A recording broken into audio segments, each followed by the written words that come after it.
Olá pessoal, mais um vídeo no canal. Hoje eu queria abordar uma questão que se trata do controle estatal e o desejo que o Estado tem de mediar todas as relações humanas. Só que toda vez que a gente vem abordar isso aqui fica muito abstrato. E um problema que o brasileiro tem é de imaginação. Então eu gosto sempre de trazer um caso específico, um caso que seja de conhecimento público, de preferência que envolva pessoas famosas, que aí eu consigo prender mais a atenção de vocês e vocês conseguem enxergar com base nesse caso específico qual é o meu argumento. E aí eu escolhi esse caso da Ana Hickman. Provavelmente vocês já sabem aí o que está acontecendo com a Ana Hickman, o processo aí de divórcio que ela entrou com uma ação de divórcio com base na Lei Maria da Penha, considerando uma mudança que ocorreu em 2019, que acelera o processo de divórcio quando é feito esse pedido com base na Lei Maria da Penha. Mas parece que o juiz que estava analisando esse caso negou. Então parece que o caso dela vai ter que passar para a vara da família, porque aí tem outras coisas que devem ser consideradas ali e que o juiz achou por bem passar para uma outra esfera. Beleza. E aí o que acontece? Veja bem, a justiça hoje no Brasil é muito complicada. Então assim, é mais ou menos, parece aquele, tem uma imagem boa que é do cobertor, cobertor curto. Porque aí quando você cobre a cabeça, descobre os pés. Quando você cobre os pés, descobre a cabeça. Eu enxergo hoje a justiça meio assim. Por quê? Porque eles tentam fazer alguns remendos e nesses remendos que eles vão fazendo, nessas mudanças, nessas alterações, que eles acham que é melhor, que muitas vezes são leis que são aprovadas às pressas, que tem muito essa questão de atender a demandas ideológicas, políticas, e aí a coisa não fica bem feita ou não do jeito que os políticos gostariam, que os militantes gostariam. Então você tem o caso aí da Lei Maria da Penha, que ela já foi uma lei que a gente poderia até contestar certas coisas aqui, parecido com a situação da Lei Mariana Ferrer, que a gente poderia questionar, porque assim, as histórias, as pessoas que estão envolvidas aí nessas histórias, e a pessoa que foi escolhida para dar um nome a essa lei, já deram alguns furos aí, já entraram em certas contradições. Então a gente fica assim, é complicado, complicado a gente basear aí uma lei tão séria que pode prejudicar tanto a vida das pessoas em histórias que a gente poderia contestar, que não são tão legítimas assim, tem furos, tem problemas, declarações. A Lei Mariana Ferrer é um caso gritante disso aí. Então, a pessoa que dá nome à lei foi provado que ela é uma pessoa mentirosa. Mas isso não impediu dessa lei ser aprovada. Inclusive, foi aprovada num governo que se diz de direita, conservador. E aí qual é o problema toda vez que a gente trata disso? Porque, veja, qual é, ou pelo menos qual deveria ser a mentalidade de um governo que se diz de direita? Bem simples, vou explicar mal e porcamente aqui, para que a gente não prolongue muito o vídeo. O governo de direita, ele visa uma diminuição do Estado. Ele visa, ou pelo menos deveria visar, uma redução na interferência do Estado na vida das pessoas, o que resultaria em mais liberdade.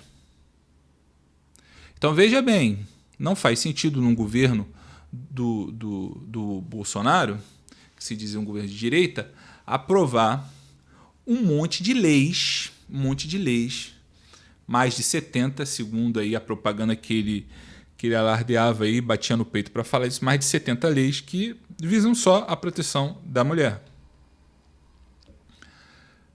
Veja, um político de direita, ele sempre deveria ver com maus olhos criação de leis. Porque ele entende o seguinte, principalmente aqui no Brasil, existem muitas leis, existem tantas leis que é difícil qualquer pessoa, ou melhor, é impossível qualquer pessoa ter ciência de todas elas.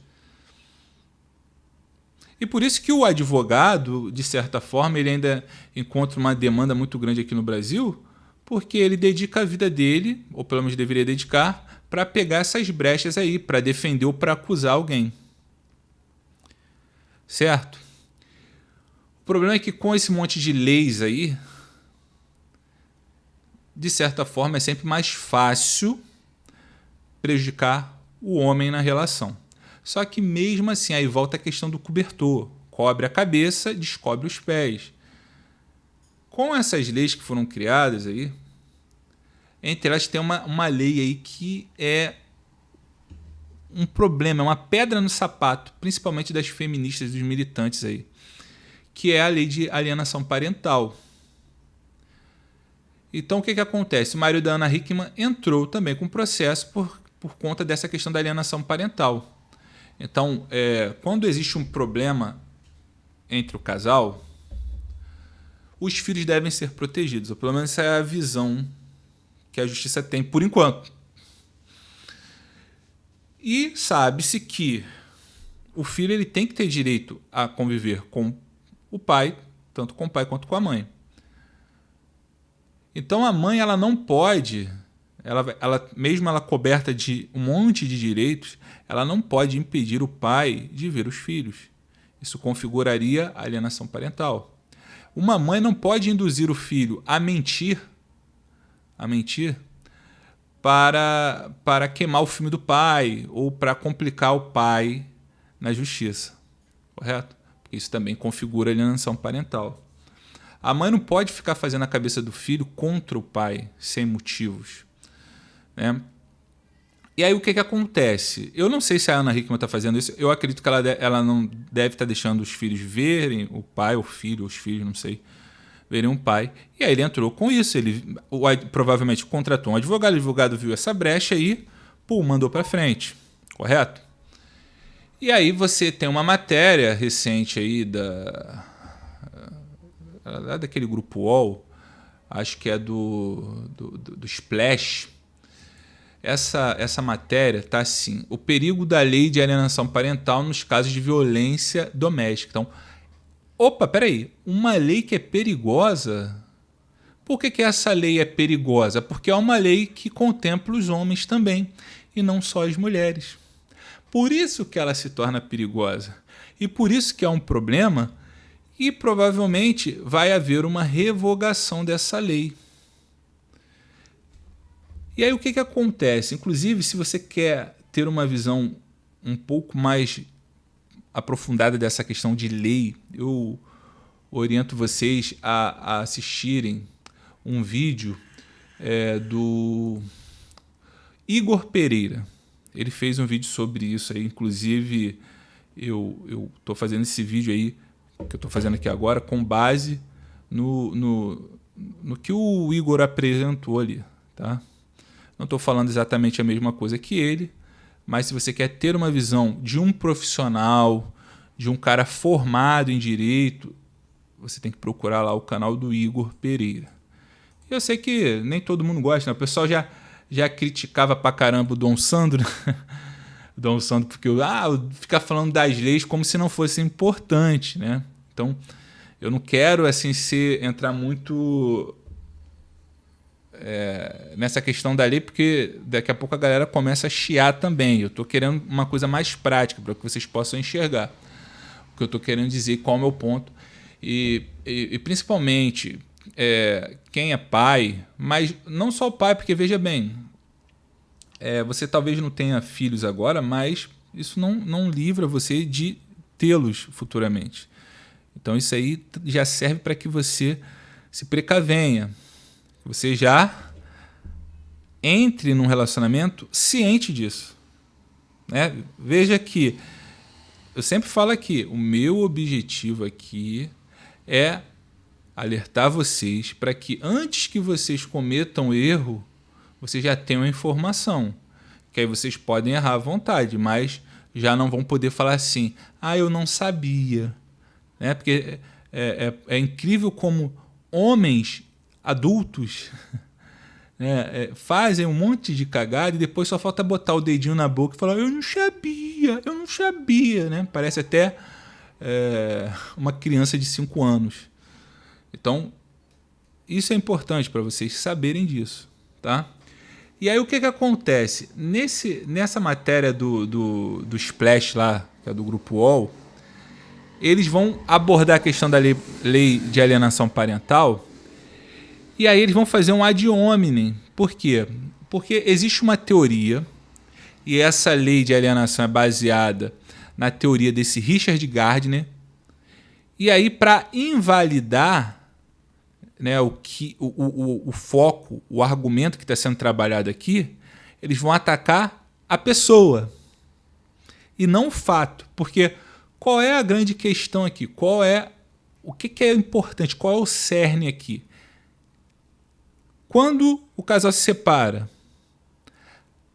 é comum a mãe fazer a cabeça do filho? É comum a mãe querer impedir o filho de ver os pais, de conviver com os pais? É comum a mãe falar mal do pai para o filho? Isso acontece ou não? Responde para mim isso aí. Inclusive a gente fez um vídeo, tá? Uma live aqui, há pouco tempo, semana passada, que a gente abordou exatamente essa questão do pai que está 3 meses sem ver a filha. E tudo isso, a mãe está assegurada por lei, que ela soube manobrar lá de uma forma, provavelmente foi orientada muito bem pelo advogado, e ela simplesmente pegou a criança e sumiu. O pai não pode ligar, o pai não sabe como é que está a filha, Então, volta a perguntar, a alienação parental acontece ou não? Ou melhor, vou falar assim, eu não vou falar nem só do homem, eu vou falar da mulher e do homem. Tá? Então a gente tem um casal. Quando eles se separam, existe essa rixa? Existe esse problema de quem vai ficar com os filhos, de ficar queimando o filme do outro, do ex-cônjuge? Essa que é a questão que a gente tem que perguntar. Aí como é que o site faz? Olha só, vou só ler um trecho aqui. Ele fala assim, a lei de alienação parental está baseada na teoria de Richard Gardner, um psiquiatra que foi investigado pela prática de incentivo a Pedro. Vocês sabem o que é, né? Aquele negócio lá com criança. E se enchurrascou. Olha, pessoal, quando a gente vai argumentar, a gente tem que tomar muito cuidado, porque assim, um grande problema aqui no Brasil é que as pessoas têm uma grande dificuldade de entender a argumentação, de entender um debate, de analisar os fatos, de analisar os argumentos. É um problema muito grande aqui no Brasil. Muito grande.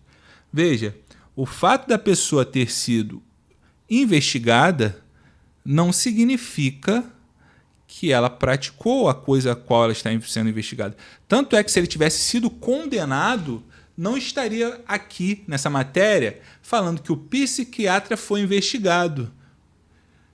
Estaria como? O psiquiatra foi condenado pela prática de Pedro, pela prática de incentivo a Pedro. E depois se enchurrascou. Entende a situação? Já tem um problema aqui. Mas isso, a gente vai mais além. Porque, veja, aqui ocorre o que a gente chama de ad hominem. Para quem não sabe, tem gente que não sabe, que usa ad hominem, mas não sabe explicar, exemplificar. Aqui ocorre, porque veja, o fato do Richard Gardner ter ocorrido esse fato com ele, na vida pessoal dele, não invalida o argumento. O argumento é, existe alienação parental ou não? Eu não quero saber quem foi Richard Gardner, eu não quero saber o que aconteceu na vida pessoal dele. Não é isso que está sendo discutido aqui. Entende? Num outro contexto, se a gente tivesse, não sei, talvez num processo de formulação da lei, talvez poderia haver uma discussão e tal, teórica, com base nisso. Mas o que está sendo discutido aqui, E tanto é que a lei de alienação parental passou porque provavelmente o legislador viu que, sim, ocorre esse problema. Só que aí, aqui o site aqui, Splash, ele utiliza aí de ad hominem para invalidar. Então, a pessoa que não está muito consciente desses como é que eu posso dizer? Desses recursos argumentativos de contra-argumentação, vai comprar a ideia de que, então essa lei aí é uma lei falaciosa. Porque, olha aqui que ela continua falando aqui, na matéria. Com base em seus estudos clínicos, Richard defendia que no momento do divórcio, mães estimulavam seus filhos a mentir a respeito de abusos sexuais e noticiavam violências como forma de evitar o contato com o genitor. Mas essas denúncias eram falsas. A rejeição da criança ao pai, para Gardner, era uma forte evidência de alienação parental. Ué, mas isso não acontece? Esquece o Gardner. Isso não acontece? A gente já viu aqui em outros vídeos o quanto de notícias, ou melhor, o quanto de acusações falsas ocorrem, principalmente por parte das mulheres. Você rapidamente encontra estatísticas aqui no próprio Google, não precisa eu falar. Existe um índice altíssimo de acusações falsas que partem da mulher com o intuito unicamente de prejudicar o homem. Então a gente, já caminhando para o final, sim, temos que ter cuidado com isso. Porque o que a gente tem visto é um aprimoramento dessa lei Maria da Penha. Modificações vão ocorrendo justamente para quê? Para que ela seja mais eficaz, mais célere, prejudicando apenas o homem. E provavelmente, segundo até o que o Igor Pereira fala no vídeo dele, a próxima lei será a lei de revogação da alienação parental. Então é isso, esse é o recado. Até a próxima aí. Se você acha que esse vídeo pode ajudar alguma pessoa, eu solicito que você compartilhe o vídeo, curta o vídeo, se inscreva no canal. E até a próxima, amigos. Forte abraço, fui.